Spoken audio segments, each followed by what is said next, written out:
안녕하세요. 못다 책풀이 아따입니다. 오늘 소개해드릴 책은 더 나은 나를 위한 이별 심리학, 행복은 좋은 이별 후에 온다. 선한남 지음, 북로그 컴퍼니입니다. 저자는 글 쓰는 심리 상담사고요. 프롤로그에 보시면 우울과 관련된 심리학 연구 가운데 유명한 실험이 있는데 묶인 채로 반복해서 전기 충격을 받은 개는 묶이지 않은 채 전기 충격을 받았을 때 어떤 반응을 보이는지에 대한 실험을 했더니 묶여 있기 때문에 아무리 노력해도 전기 충격을 피할 수 없었던 개는 자유로운 상황에 되었어도 과거 경험이 불러온 편견에 갇혀서 꼼짝하지 않고 고통을 감내하고 있었습니다. 단지 저편으로 건너가기만 하면 고통을 멈출 수 있는데 걔는 여전히 과거 속에 있었습니다. 이 학자들은 걔가 무기력을 학습했다고 분석하고 우울증 환자들의 무기력한 모습 역시 이와 유사하다고 설명을 했죠. 이 책은 4개의 챕터로 나뉘어 있습니다. 첫 번째 챕터는 이별 그 자체에 대해 이야기하고요. 두 번째 챕터에서는 우리 안의 분리불안을 살펴보고 있습니다. 세 번째 챕터는 우리 모두에게 필요한 지금 여기를 바라보는 삶의 태도를 이야기하고 있고요. 네 번째 챕터는 이별 후 굳건해지는 우리의 자아를 다루고 있습니다. 잘 만나지 못하면 잘 이별하지 못하고 또 잘 이별하지 못하면 잘 만나지 못합니다. 그래서 1장을 살펴보겠습니다. 이별, 애착의 강도를 보시면은요. 누구나 애착하는 대상이 있습니다. 바로 그 애착의 힘이야말로 오늘 우리를 살아가게 하는 힘이라 할 수 있는데요. 모든 관계는 애착을 통해 형성되고 유지됩니다. 관계 맺는다는 건 우리가 바라보는 상대의 가슴에 애착이라는 스티커를 붙이는 것이나 다름없습니다. 어, 사람은 어린 시절 엄마와의 애착 방식으로 사랑하고 또 애착의 대상 부재와 또 상실을 받아들이던 방식으로 이별을 맞이하게 된다는 것입니다. 즉, 엄마가 시야에서 사라지면 서럽게 울며 안절부절 못하는 불안형 아이는 커서 불안정한 불안형 애인이 됩니다. 이들을 사랑하면서도 쉽게 불안을 해하고 다른 사람들보다 이별을 더 힘들게 받아들일 가능성이 크다는 거죠. 애착이 불안하기 때문에 사랑도 불안하고 또 사랑이 불안한 만큼 이별 역시 이들을 불안하게 만듭니다. 애착의 강도만큼 이별은 아프고 느리게 지나가죠. 그러니 그 흔적을 애써 외면하기보다는 그 흔적에 시선을 두고 그 흔적이 나에게 의미하는 것이 무엇인지 찬찬히 잘 살펴봐야 합니다. 그러면 어느 순간 그 흔적을 감싸줄 또 다른 마음의 스티커를 붙여주고 싶은 대상을 다시 만나게 될 것입니다. 평소 책임감이 강하고 어른스러운 모습만 보여왔던 사람일수록 약간의 퇴행은 우리는 필요합니다. 이때는 완전히 무너지지 않기 위해 억지로 버티지 말고 나를 좀 놓아주는 게 중요합니다. 엄마가 사라지면 초조해져서 엄지손가락을 빨던 아이처럼 먹지 않던 사탕과 젤리를 오물거려도 괜찮습니다. 우리 몸은 한번 어른이 되면 끝까지 어른 같지만 마음은 그렇지 않아요. 마음은 상황에 따라 수시로 어른이었다가 아이로 퇴행하기도 합니다. 어른이 되었다고 항상 어른스러울 순 없으며 때로는 아이처럼 퇴행하는 것도 필요합니다. 아픈 마음을 우리 마음에 맞게 표현할 수 있어야 다시 진짜 어른의 마음으로 돌아갈 힘을 낼 수 있습니다. 네, 이별의 도피와 직면에 대해 살펴보면요. 우리는 해리를 통해 이별의 순간에 모면한 내담자처럼 이별에 너무 고통스럽기 때문에 이 이별 순간에는 정신을 다른 곳으로 보냈다가 뒤늦은 자신이 이별했음을 깨닫고 힘들어하는 사람들이 있습니다. 이들은 이별의 순간 정신을 다른 곳으로 보냈기 때문에 이별의 충격에는 무감각해져서 상처를 덜 받을지 몰라도 결국 이별은 사실일 수밖에 없기 때문에 더 오랫동안 고통스러워하게 됩니다.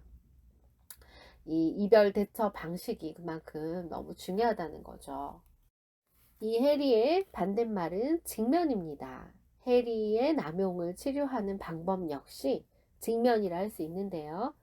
지금 이별을 하고 있다면 바로 그 순간 온몸과 마음으로 견디는 게 중요합니다. 피하지 않고 못 본 척하지 않고 두 팔을 벌리고 두 눈으로 응시하며 가만히 껴안아 보는 것입니다. 이렇게 이별의 고통을 있는 그대로 받아들여야 우리에게 닥친 힘든 상황도 잘 넘길 수 있습니다. 그러면 이별을 겪고도 건재한 자신을 발견하게 됩니다. 더 강해지는 것이죠. 모든 이별은 처음일 수밖에 없기 때문에 한번 해봤다고 이별이 쉬워지진 않고, 이전의 이별이 그 다음에 이별의 예행 연습이 될 수도 없고, 모든 이별은 그저 실전일 뿐입니다. 힘든 이별을 경험한 어느 날엔 주방에 가서 가장 큰 제품인 냉장고, 방에서 가장 은밀한 자리에 위치한 서랍을 열어보는 것도 좋습니다. 먼지가 수북히 쌓여 있고 뚜껑을 열어보기조차 두려운, 어떤 기준으로 분류해야 할지 막막하기만 한 음식들과 물건들에 대해서 대면해 보는 건 어떨까요? 이 과정을 통해 도피가 아니라 직면으로 이별 상황을 담담하게 대처해 나갈 힘을 기를 수도 있을 것입니다. 방어기제. 네, 우리가 남용을 하면 또 안 되죠. 우리를 보호해 주기만 하지만 과도하게 사용할 경우 우리를 보호하기보다는 약하게도 만듭니다. 이 해리는 방어기제 중에 하나인 억압의 한 모습이라는 거죠. 이외에도 이별 앞에선 우리가 사용하는 비방어기제는 부정이나 합리화, 그리고 승화가 있는데요. 이 부정은 상황에 감당하기 어렵기 때문에 받아들여지지 않는 것이고, 이별 상황에서 이건 나에게 일어나는 일이 아니야 라고 고개를 흔드는 것과 같습니다. 합리화는 스스로를 정당화시키는 거죠. 그래서 누군가와 이별이 힘들 때 스스로 납득시키기 위해 잘 된 거야 라고 말하는 경우가 여기에 해당합니다. 승화는 사회적으로 바람직하다고 평가되는 방식이죠. 이별을 표현하는 것입니다. 이별의 슬픔을 예술작품으로 아름답게 표현하는 경우도 이에 해당하겠죠? 아니면 운동으로 뭔가 감정들을 뭔가 이렇게 생각하면서 해소하는 것도 좋은 방법이겠죠. 누구나 이별 스트레스 같은 상황에 몰리면 방어 기제에 의존한 행동을 합니다. 이전의 성격, 경험, 삶에 대한 태도가 다르기 때문에 저마다 자주 쓰는 방어 기제도 다 다릅니다. 과거의 자신과 이별 경험을 돌아보고 그때 방어 기제를 나는 어떻게 썼는지, 남용하진 않았나를 제대로 알고 이별을 당당히 받아들이는 것입니다. 그래야 이별이 지난 후에 우리는 더욱 강해질 수 있습니다. 이별, 그 불안에 대해서, 불안의 기원을 알지 못하면 이별하고 싶지 않은 마음이 도리어 이별을 앞당기게 될 수도 있습니다. 이 행동은 무의식 중에 반복되는 거죠. 불안은 이처럼 우리 마음속에 이별을 불러오는 역할도 합니다. 또 있습니다. 불안은 이별을 더 어렵게 해야 하는 경우도 있습니다. 네, 불안하기 때문에 이별을 해야 되는 상황에도 못하는 거죠. 불안은 막연하고 불편하지만 도움이 됩니다. 어느 정도 불안이 있어야 미래를 대비하고, 불안이 없는 삶은 너무 느슨해서 이 성과와 결실이 없을 수도 있죠. 그래서 몇몇 학자들은 불안이 있어야 일에 대한 결과물의 수준도 높아진다고 했습니다. 물론 지나친 불안은 일 자체를 불가능하게 만들기도 하지만요. 이런 불안의 양적인 면, 이별과 관련된 상황에서도 당연히 적용되죠. 이별은 불안을 몰고 오고 불안을 자극합니다. 불안 때문에 이별하기도 하지만 불안 때문에 이별 앞에 주저하기도 합니다. 이 불안으로부터 자유로워질 수는 없죠. 완전히 자유롭긴 어렵죠. 그렇게 지금 내 앞에 있는 사람과의 만남을 소중히 여기고 이별하지 않도록 노력하는 것도 좋습니다.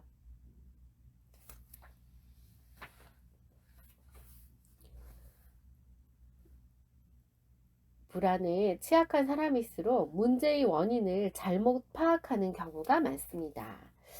이 상황이 문제인데 자신의 문제라고 생각하거나 스스로 바꿀 수 있는 일도 지레 포기해 버리는 거죠. 통제의 범위를 잘못 파악하면 당연히 문제 해결은 어려워지고 우리의 불안은 커집니다. 지금 내 안의 불안이 내가 통제할 수 있는 범위 밖에 있나, 안에 있나, 그리고 안에 있으면 어떤 조치를 취하면 좋을지 차분히 생각해 보면 의외로 불안은 쉽게 거칠 수 있습니다. 이별은 두렵고 불안하고 외롭고 힘들기만 한 것이 아니라 의외로 유쾌하고 뿌듯한 것일 수도 있다는 사실. 그리고 이별은 견딜 수 없는 것이 아니라 삶의 과정에서 의연히 맞이할 수도 있다라는 것. 이 사실이 가슴으로 알게 되면 과거의 이별은 물론 앞으로 우리 앞에 나타날 이별에 보다 긍정적인 의미를 부여하고 이별의 순간을 두려움 없이 맞이하게 될 것입니다. 이별이 두렵지 않을 때 우리 삶은 더 풍요로워집니다. 잘 이별할 줄 알 때 우리는 더 당당해집니다. 또 감정을 솔직하게 표현하는 것은 나 자신의 결정에 내가 책임을 진다는 것도 의미합니다. 이별을 어려워하고 두려워하는 사람일수록 자신의 결정에 책임지기를 두려워하고 타인에게 책임을 전가시키거나 회피할 가능성이 크다는 거죠. 그러나 자신의 결정에 책임을 지고 그로 인해 나타난 감정과 결과를 당당히 받아들임으로써 우리는 더 성숙하고 강한 사람이 됩니다. 이별의 순간 이별에 대한 진짜 감정을 드러내보고 물론 처음에 쉽지 않지만 감정에 대해 솔직하고 진솔하게 표현할수록 더 잘 이별할 수 있는 나를 발견하게 됩니다. 우리는 처음보다 마지막이 더 중요합니다. 이 진심에는 시간과 경험이 필요하죠. 네, 첫 만남을 형성하는 첫인상도 중요하지만 수많은 만남과 이별을 거치다 보면 첫인상이 아무리 좋아도 끝이 좋지 않을 때가 있다는 사실을 알게 된다는 것입니다.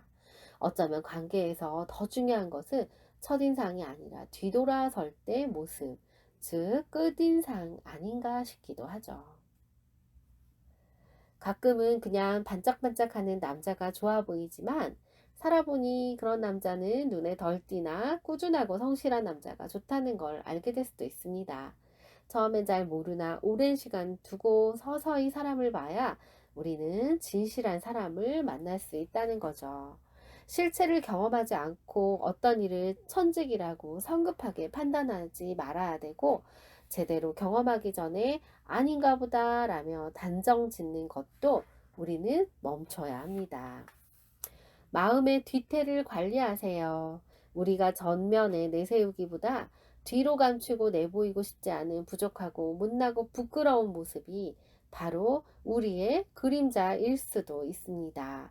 이런 그림자는 누군가에게 첫인사를 할 때는 잘 드러나지 않죠. 왜냐하면 처음에는 자신의 좋은 모습만 보이려고 하기 때문인데요. 이 갈등이 많고 힘든 이별을 하는 동안 부족하고 못나고 부족한 모습, 부끄러운 모습, 즉 그림자를 보이게 될 가능성도 큽니다. 이 앞면이 아닌 뒷면을 내보이는 거죠. 이별은 상처와 아픔을 동반합니다. 이때 우리 그림자를 인정하지 않고 이별할 때 돌아서는 뒷모습을 잘 관리하지 않으면 이별은 더 큰 상처와 아픔을 몰고 옵니다. 이별이 남긴 흔적.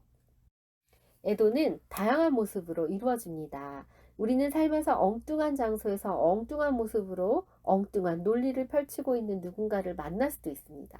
그 엉뚱한 모습 밑에 애도가 담겨져 있는 경우도 많죠. 그리고 그것이 애도임을 이해하기 전까지는 그 모습을 오해해서 갈등하게 되기도 합니다. 다른 사람들이 쉽게 이해하지 못하는 우리 안에 있는 기묘한 모습도 잘 살펴보면 애도의 모습일 가능성이 큽니다. 우리는 그렇게 해서라도 우리가 이별한 상대와 가까워지고 싶은 것입니다. 2장은 사람 헤어지기입니다. 죽음이 우리를 갈라놓을 때. 어떤 사람은 이별에 넘어져도 쉽게 털고 일어나지만 또 어떤 사람은 더 오랜 시간 주저앉아 있죠. 그래서 일어날 기운을 차리지 못합니다.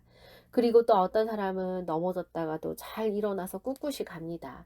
그러다가 어느 순간 다리에 힘이 풀려 주저앉을 것처럼 앉을 것처럼 위태로운 마음을 안고 사는 사람도 있죠.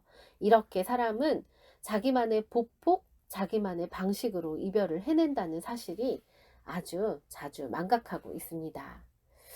네, 이별에도 단계가 있습니다. 그리고 누군가에게 주었던 자신의 마음을 정리하는 방식은 사람마다 다르기에 그저 묵묵히 지켜봐주고 그래, 그럴 수 있지 하며 고개를 끄덕여주는 것이 필요합니다.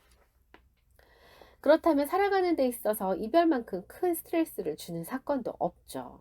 네, 삶이 계속되는 한 만남과 이별은 반복되고 스트레스는 있을 수밖에 없음을 의미합니다. 그러므로 변화는 계속되고 이별도 있을 수밖에 없다는 사실을 우리는 담담히 받아들여야 합니다. 변화에 저항하지 않고 있는 그대로 받아들이며 스트레스를 극복해야 합니다. 누군가의 무엇에서 벗어나기 위해 우리 테두리라는 게 있죠. 그래서 이 테두리 안은 갑갑하지만 익숙하고 평온하고 안정적인 반면에 테두리 밖은 자유롭지만 그 자유의 대가로 스스로 책임져야 될 부분들이 커집니다.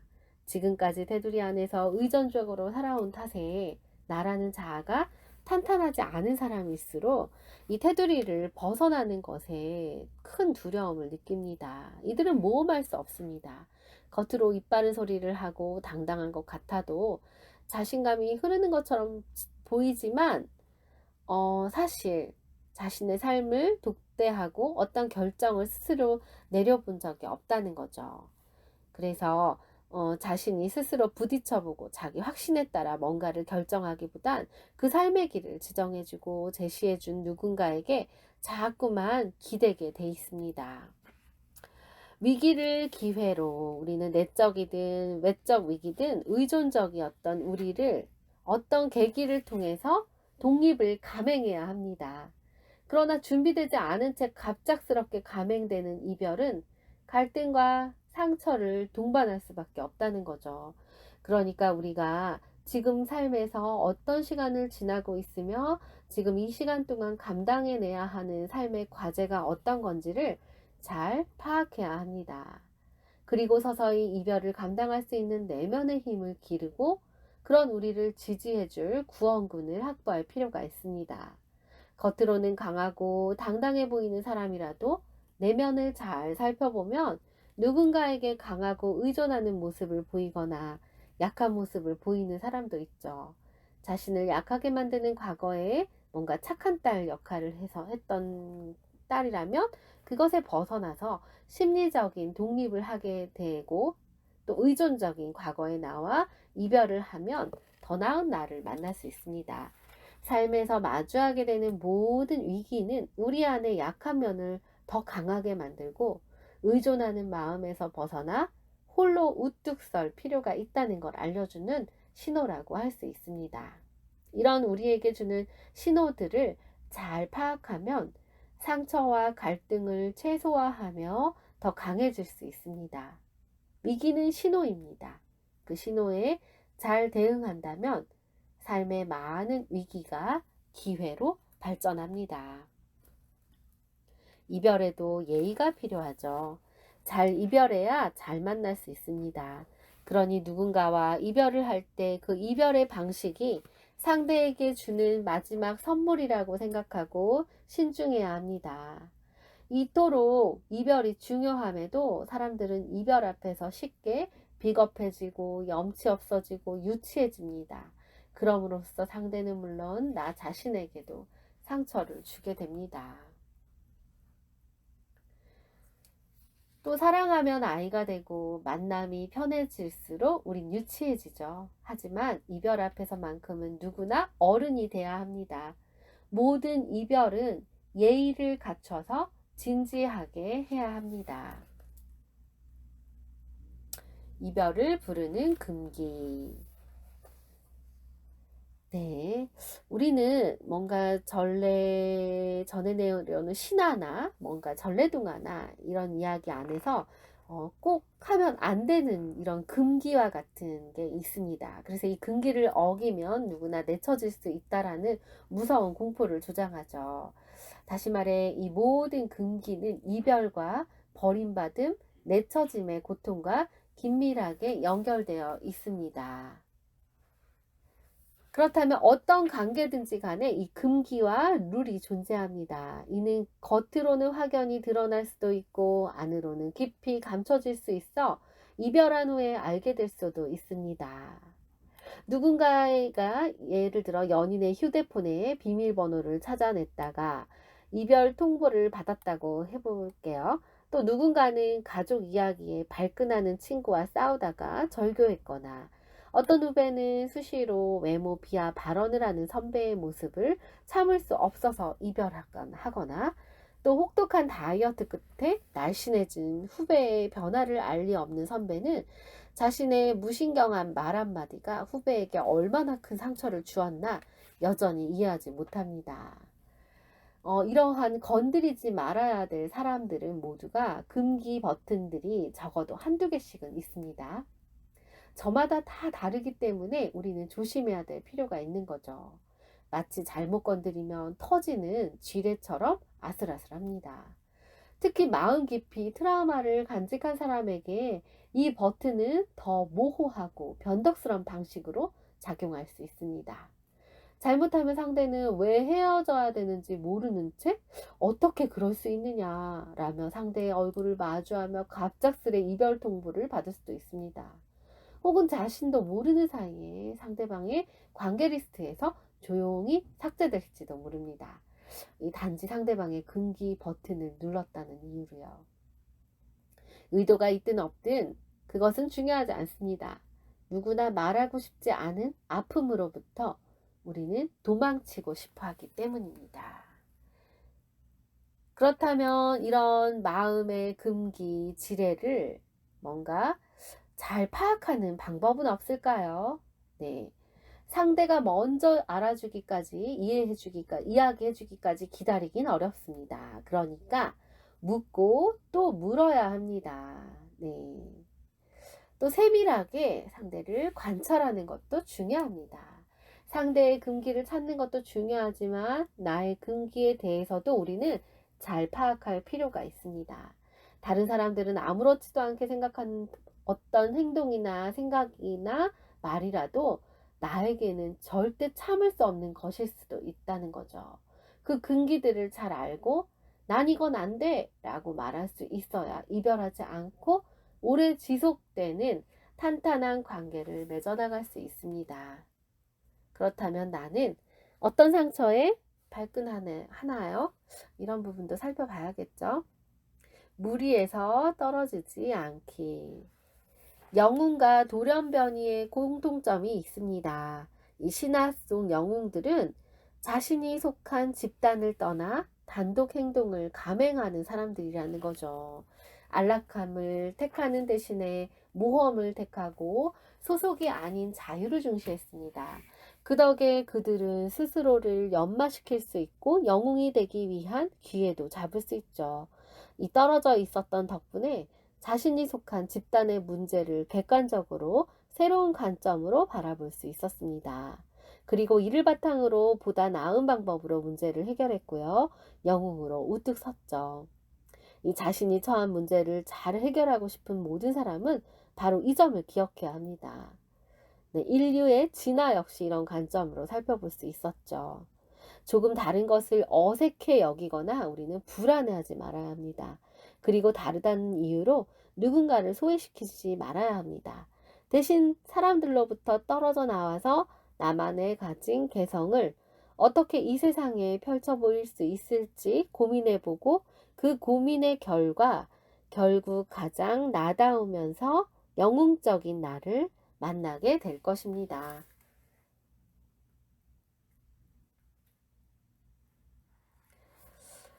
네, 다른 관계에 비해서 오래되고 복잡하고 미묘하고 무의식적인 감정과 사고가 덕지덕지 딸려놓는 우리 관계. 그런 관계가 가족이 아닌가 싶습니다. 그렇기 때문에 많은 사람들이 가족 안에서 갈등하고 가족으로부터 벗어나고 싶어 하죠. 네, 이 가족이라는 든든한 버팀목 덕분에 밖에서 얻은 상처와 불안을 다독이며 해결해 나갈 힘을 얻기를 우리는 원합니다. 그런데 주변을 보면 화목하고 친밀한 가족 관계를 유지해 나가는 사람들이 그렇게 생각보다 많지 않음을 알 수 있죠. 이 불행하고 갈등 많은 가족 속에 자란 사람일수록 더 간절히 가족으로부터 떠나기를 열망하나 역설적이게도 그들은 스스로를 가족으로부터 분리시키지 못하는 모습도 보입니다. 이 반대로 화목하고 친밀한 가족 속에 자란 사람들이 때가 되면 가족으로부터 독립하고 건강한 분리를 해낸다라는 것입니다. 이별 앞에서 작용하는 권력도 있습니다. 세상의 모든 관계에 작용하는 권력 모습은 명확히 보여주는데요. 이 권력이란 단어를 정치적인 상황에서 많이 적용을 하는데 우리 일상의 한복판을 가로지르는 모든 감정선과 행위 지침, 이 관계의 구조 속에 어느 곳에도 권력의 작동이 미치지 않는 곳은 없습니다. 권력의 작용과 구조는 사랑이나 우정, 평등이나 친밀감 같은 이런 말랑말랑한 말들과 섞이며 그 모습이 흐릿해지는데요. 단지 그냥 흐릿해 보일 뿐 모든 관계 밑에는 이런 권력이 작용합니다. 그럼에도 권력의 작용을 인정하지 않거나 권력을 불편하게 여기는데 권력이 이야기한다는 건 서로의 차이를 드러내는 것이고 관계를 냉정하게 분석하게 된다는 것을 의미하기도 합니다. 권력. 지금 이 순간에도 우리는 권력을 휘두르고 있습니다. 네, 내가 관계 속에서 가진 권력을 우리는 인식해야 되는데요. 이 마치 방향을 모르고 휘두르는 칼처럼 내가 가진 권력의 모습, 영향, 한계를 알지 못하면 자신도 모르는 사이에 무심코 휘두르는 칼에 맞아 누군가가 쓰러질 수도 있습니다.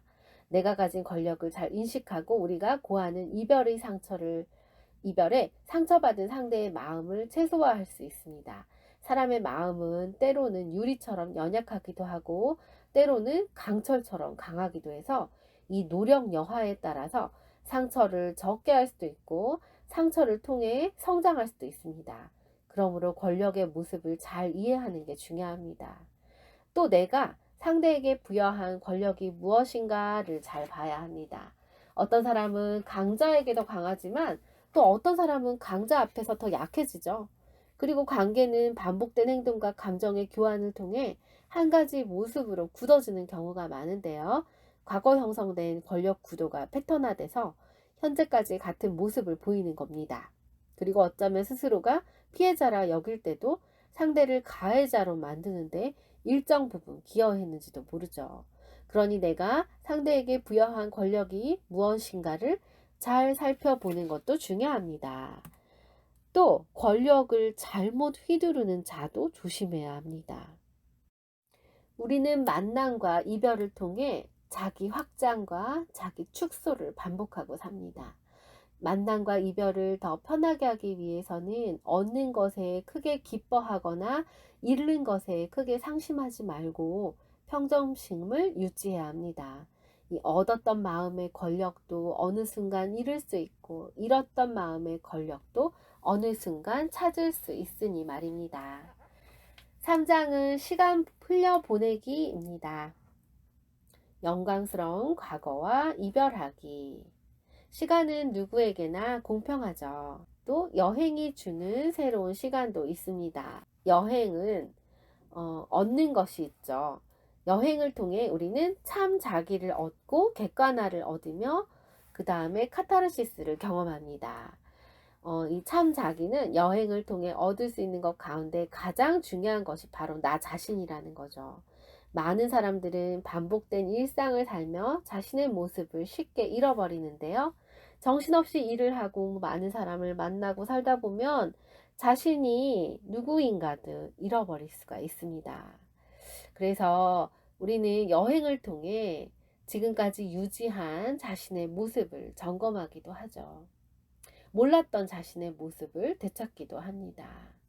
편견 없이 오로지 여행자로서 대하는 낯선 사람들로부터 이런 만남을 통해 굳이 내가 바꾸지 않아도 편집하지 않아도 되는 말끔한 자신의 모습을 만나게 되죠. 이런 진짜 자신과 만나기 위해 여행을 꿈꾸고 여행을 감행합니다. 또 객관화, 여행은 주변 환경을 제대로 볼 수 있는 기회를 주기도 합니다. 네. 한 곳에 오래 머물면 그곳이 보이지 않지만 떠나와야 진짜 그곳이 어떤 모습인지 객관적이고 또렷하게 보일 수 있습니다. 또 카타르시스, 여행은 그전까지 정체되고 쌓여온 해묵은 감정을 분출할 탈출구가 되기도 합니다. 한 곳에만 머물며 똑같은 풍경으로 나를 밀어넣고 또 같은 사람들과 진부한 이야기만 나누면 부정적인 마음을 해소할 기회는 줄어들죠. 일단 그곳을 떠나고 나면 마음을 괴롭히는 해묵은 감정들은 어느 순간 해소되고 눈앞에 펼쳐지는 낯선 풍경들이 우리 마음에 위로를 주기도 합니다. 그래서 여행은요, 이렇게 치유 효과가 있습니다. 하지만 반복되는 문제들, 그런 또 눌려서 나와 내 주변이 잘 보이지 않는다면, 또 마음속에 해묵은 감정을 잘 정리하고 날려버릴 필요가 있다면 이런 모든 것에 브레이크를 걸고 잠시 떠나고 여행을 갔다가 돌아올 필요가 있습니다. 하지만 정말 떠날 타이밍이 맞나요? 또 물어야 될 필요가 있습니다. 여행을 다녀온 후 일상생활에 복귀하는데 어려움을 겪을 수도 있고요. 자주 여행을 떠난다고 해서 그 사람이 심리적으로 건강한 것이 아님을 생각해 볼 수도 있습니다. 단순히 떠나기만 하면 많은 것이 좋아질 것이라 라고 기대하는 것은 금물인데요. 기대가 큰 만큼 실망이 클 수도 있고요. 또 여행을 떠나기 전 동기와 여행의 목적을 잘 생각하고 적절한 시기에 떠나는 게 중요합니다. 문제를 회피하고 싶은 마음에 무작정 떠날 생각만 하면 오히려 일상생활에 부적응을 심화시킬 수도 있다는 거죠. 낯설미 찾아오는 순간, 뭔가 결혼이라든지 이런 생활 속에 완전히 새로운 나와 만나게 되는 기회들이 생깁니다. 그래서 이때는 기대도 달라지고 호칭도 달라지고 역할도 달라지고 또 마음가짐도 달라지죠. 연인에서 부부가 되고 또 두 가족이 한 가족으로 통합이 되며 관계의 양상은 달라집니다. 그야말로 인생의 중요한 이행기 인생인데요. 어떤 사람들은 이 이행기를 잘 받아들이고 이쪽 삶에서 저쪽 삶으로 잘 건너가는 사람도 있습니다. 또 어떤 사람은 이 이행기를 잘 못 받아들이는 사람들도 있습니다. 이 못 받아들이는 사람들의 경우는 그 이유가 뭘까요? 이런 환상에 기초한 뭔가 순수한 관점을 가진 사람일수록 자신이 바뀐 역할과 처음에는 큰 불만을 품게 됩니다. 더 큰 환상을 가질수록 실망과 분노는 커집니다. 그리고 그에 따른 상처 역시 환상의 크기만큼 커진다고 볼 수 있습니다. 이행기를 잘 건너기 위한 두 가지 태도는요. 첫 번째, 새로운 상황은 새로운 대처 방식을 필요로 합니다. 이행기를 잘 받아들이지 못할 때 마음은 과거에 쥐고 있던 걸 내려놓지 못하기 때문에 힘들어하는 게 많다는 거죠. 우리는 다 가질 순 없습니다. 한쪽 문이 닫히면 또 다른 문이 열리죠. 전엔 이랬는데, 또 이럴 거라 생각했는데, 라는 생각에 얽매여 있으면 제대로 된 현실을 파악하기가 어렵습니다. 새로운 상황은 새로운 대처 방식이 필요합니다. 또 속단은 금물입니다. 모든 것은 과정이라는 거죠. 우리 마음에는 관성의 법칙이 있어서 익숙한 과거와 이별하고 새로운 미래로 이행하는 건 쉽지 않습니다. 그래서 조금만 낯선 상황에 대처해도 당황하고 불안해 하는데요. 잘 생각해 보면 세상의 모든 낯설었던 상황들이 반복되며 익숙해집니다. 처음엔 너무 서툴고 어색해서 아무리 노력해도 아마추어처럼 보이는데 시간과 경험의 힘으로 어느 순간 전문가로 거듭나게 되죠. 이 신대륙을 가기 위해서 잘 대비하고 조사하는 게 매우 중요합니다. 하지만 무조건 장밋빛 미래를 상상하기보다는 현실적인 대비를 잘 해야 되는데요. 전혀 조사를 안 하고 가는 것도 문제지만 너무 열심히 조사하는 것도 문제가 될 수 있습니다. 완벽한 타이밍을 기다리느라 오히려 기회를 놓칠 수도 있습니다. 그러니 시간이 갈수록 이전 기회를 살리지 못했다는 후회가 커지고 앞으로 닥쳐올 낯선 미래에 대한 공포가 역시 커질 수밖에 없죠. 네, 이 공포를 이기는 가장 좋은 방법은요, 결국 시도밖엔 없습니다. 너무 오래 머물고 있거나 너무 오래 붙잡고 있는 게 있다면 이쯤 마무리를 하고 이별을 해보는 건 어떨까요? 미련 없이 손을 털고 일어나야 저쪽으로 도약할 수 있습니다. 이별에 받아들이는 속도도 사람마다 다르죠. 네, 저마다 사람들은요, 다른 방식과 다른 속도로 이별을 합니다. 시간이 지나면 전과 다른 감정과 기억을 갖게 되죠. 다른 관점에서 말입니다. 아무리 신기한 거는요, 이 시달림이 아무리 강력해도 결국은 다 지나간다는 것입니다. 이별을 하고 난 후에 상대방에 대한 기억에 씁쓸하고 따끔하고 아프고 심란하지만 그 상처는 아물어가고 기억은 점점 추억이 됩니다. 한순간에 말끔하진 않지만 어느 순간 조금씩 더 아무렇지도 않은 상태로 진입한다는 것이죠. 이별에 받아들이는데 절대적인 기준은 없다고 해도 덜 외로운 길은 있습니다. 아프지만 온 마음으로 이별을 직면하고 아픈 기억을 넘어 새로운 만남에 자신을 던지는 것입니다. 사장은 나를 굳건하게 하는 것입니다. 나 굳건하게 하는 거. 이별한 자아를 찾아서 이 나를 잃어버린 사람들이 있습니다. 그런 사람들. 네. 나는 시시각각 변합니다. 고정적이거나 또 불변의 것이 아니라 언제나 나라는 존재는 상대적이고 대립적이고 역동적인 모습으로 비교되고 대조됨으로써 포착됩니다. 나는 홀로 떨어뜨려서 만날 수 없죠. 언제나 다양한 문맥 속에 무수히 많은 나 사이에 발견됩니다. 또 발견됐다가도 다시금 사라집니다.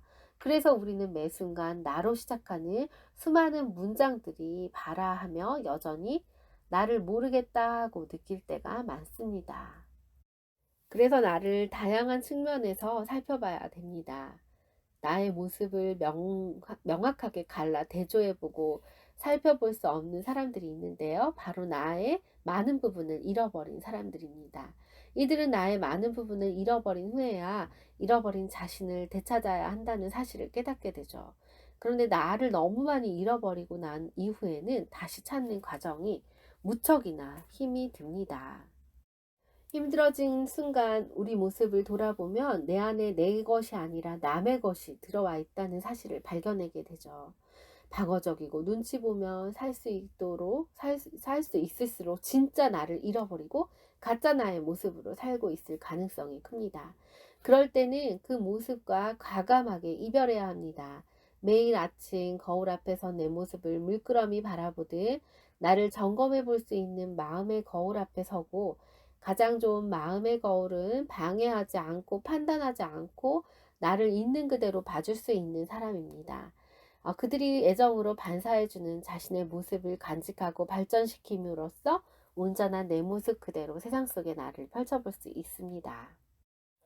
시선의 덫이여 이젠 안녕. 네, 상대 입장에서 뭔가 나를 바라보기보다는 내 자신의 관점에서 주체적으로 나를 바라보는 게 중요하다고 이야기를 합니다. 우리 몸의 변화와 더불어 마음의 변화가 함께 오지 않으면 여전히 과거와 매여 있는 것이나 다름없죠.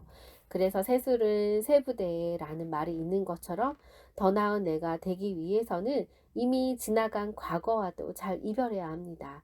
그러기 위해 먼저 내가 나를 보는 방식을 바꿔야 합니다. 그러면 타인이 나를 보는 방식도 덩달아 달라지고 또 이런 시각은 내가 나를 보는 방식에 영향을 주죠. 지독한 과거의 상처와 이별할 수 있어야 진정한 다이어트의 성공을 이야기할 수 있죠. 지금의 나를 사랑하기 위한 과거의 내가 받은 상처를 지나가야 합니다. 나를 제대로 보고 있는지요? 과거의 나에 얽매이지 않고 잘 이별하는 사람일수록 더 행복하게 살 수 있고 크게 성장할 수 있습니다. 비우지 않고는 다시 채울 수 없듯이 이별하지 않고는 미래를 만날 수 없습니다. 이 자기 개념이 부정적인 사람들한테는 이렇게 이야기를 해보는 건 어떨까요? 나는 사랑받을 만한 사람이다. 나는 행복한 사람이다. 나는 건강한 사람이다. 나는 성공할 만한 사람이다.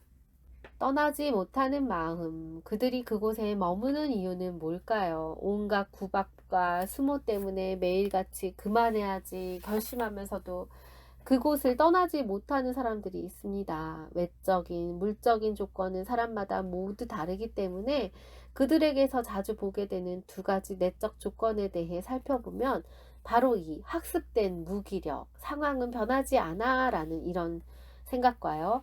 과도한 책임감이라는 거죠. 나 없으면 안 돼 라는 이런 마음 때문이라고 합니다. 네, 그렇지만 이런 책임감에 발목 잡힌 어영부영 더 다닐 수밖에 없는 직장. 결국에는 그조차도 후임자가 구해지지 않는다는 이유로 계속 뭔가 붙잡아 두지만 이상하게도 그가 나가자 후임자는 금방 구해지고 역시 그 없이도 모든 건 아무 이상 없이 잘 돌아간다는 것입니다. 네, 떠날 타이밍을 잘 파악해야 되고 우리는 그 성실성을 발휘해야 할 곳이 따로 있다는 삶의 중요한 교훈을 얻어야 합니다. 미래는 언제나 불확실하고 우리는 언제나 불안한 현재를 지탱할 무언가를 필요로 하기도 합니다. 결단력을 빨리 키워나가지 못하면 어영부영 시간을 보내다 내 삶의 주인으로 제대로 된 선택을 내리기보단 이 상황에 휩쓸리기 쉽습니다. 그러니 기억해야 합니다. 지금 이상한 사람이면 앞으로 상황이 달라진다고 하더라도 이상할 것이고 오늘 착취적인 회사는 내일도 착취적일 것이다. 그리고 이 사람이 아니어도 꼭 이 회사가 아니어도 좋은 사람, 나은 회사는 분명히 있다. 나 없어도 그 사람은 잘 지낼 것이고 회사도 그럭저럭 잘 돌아가게 되어 있다. 그게 관계의 본질이고 조직의 생리이다. 하지만 이런 결정을 내릴 때는 신중해야 합니다. 주변 사람들은 나의 이야기에 맞장구 쳐줄 수도 있고 함께 성토해 줄 수는 있지만 최종 결정을 하고 그 결정의 성과를 안고 가야 할 사람은 다른 누가 아니라 바로 내 자신이기 때문입니다. 내가 내린 결정을 더욱 좋지 않은 상황을 불러와도 이 상황을 책임질 사람 역시 바로 나 자신입니다. 어떤 상황이든 중심에 내가 있어야 됩니다. 상황에 휘둘리기보다는 나은 나를 위한 선택이 좋은 이별을 위해 꼭 필요합니다. 잘 이별해야 잘 관계합니다. 이 변화가 있는 한 애도하는 시간은 반드시 필요하죠. 애도는 있었다가 사라진 것, 머물다 떠난 것, 가졌다 잃어버린 것, 알았다 잊어버린 것, 품었다가 밀쳐낸 것, 살았다가 죽어버린 것 등 세상의 모든 변화에 대한 아쉬움, 상실감, 그리움을 의미합니다. 변화는 매 순간 당연하게 일어나는 일이죠. 그래서 애도할 것이 매일같이 쏟아져 나옵니다. 지금 이 순간도 과거의 일은 지나가고 새로운 사건들이 우리 앞에 펼쳐지고 있습니다. 모든 것이 변화하는 세상 속에 애도하는 시간 반드시 필요하다는 걸 잊지 않으셨으면 좋겠습니다. 이별을 더 잘 애도하기 위해 필요한 세 가지가 있다고 하네요.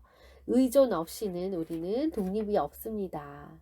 네, 다들 부모님 밑에서 우리는 의존하고 살았고 그 안에서 그 시기가 있어야 독립이 가능한 시기가 오죠. 그렇기 때문에 독립이 충분히 어느 정도 잘 의존할 수 있었던가를 살펴볼 필요가 있습니다. 대체물이 이별의 완충제이기도 합니다. 함께가 아니라 혼자 뭔가를 한다는 건 쉽지가 않죠. 갑자기 실행한다는 건 너무 어렵기 때문에 이 반드시 7살 때 아이가 뭔가 혼자 방에 자기에는 무섭기 때문에 어릴 때 가지고 논 아기 때부터 꼭 껴안고 잔 곰인형 같은 이런 존재가 필요하다는 거죠. 이렇게 곰인형을 꼭 끌어안고 자게 되면 원자로 함께해서 혼자로 이행하는 길목에 놓인 안내자이며 동행자 역할을 할 수 있습니다. 심리적인 고통을 완화시켜 줄 수 있는 이런 완충제이자 진통제와 다름없다는 거죠. 또 의식을 통해 힘든 시간을 견딥니다. 애도 의식도 필요합니다. 의식이라고 해서 거창하거나 정해진 게 따로 있는 게 아니고요. 기리고 추모하고 그리워하고 경계를 세우고 고마움을 전하고 아쉬움을 표현하고 잘가라고 인사를 하는, 또 때로는 다시는 만나지 말자라고 다짐하는 시간은 이별을 해야 하는 모두에게 필요합니다.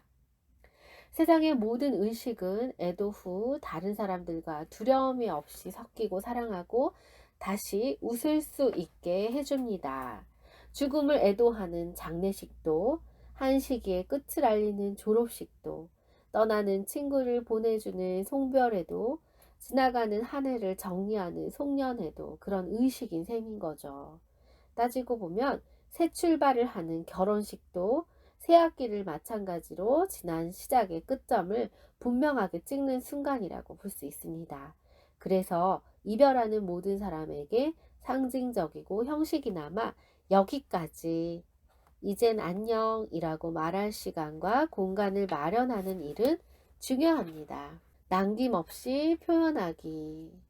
슬플 때는 울어야 되고요. 불안할 때는 누군가의 어깨에서 잠시 나 자신을 내려놓아야 합니다.